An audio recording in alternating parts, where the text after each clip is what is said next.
November Blues. Das Jahr nur als Musik. Aktivier den Schrittzähler. Raff dich auf. Zieh deine Schuhe an. Und lauf los. Lauf, lauf, lauf. Lauf jeden Tag. Lauf schnell. Lauf langsam. Lauf gemütlich. Lauf mit oder ohne Hund.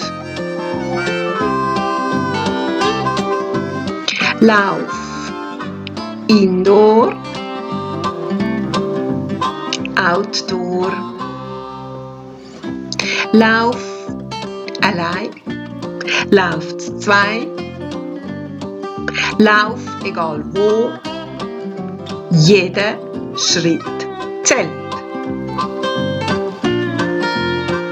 Lauf für deine Psyche, für den Blutdruck, für das Immunsystem, für den Rücken, für den Beckenboden, für die Gelenke, für die Muskeln, für das Herz, für einen guten Schlaf.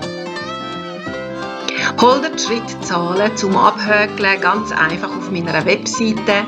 Sind im Schnitt 8000 Schritte. Das ist das, was dein Körper braucht, damit es ihm gut geht. Lauf los, bleib dran, Tag für Tag. Und geniesse diesen November den Blues als Musik. Mehr Infos findest du auf meiner Webseite andreapucher.ch. Lies auf meinem Blog, folg mir auf Facebook oder auf Insta oder komm ins Live-Online-Training für noch mehr Motivation und Unterstützung. So einfach wäre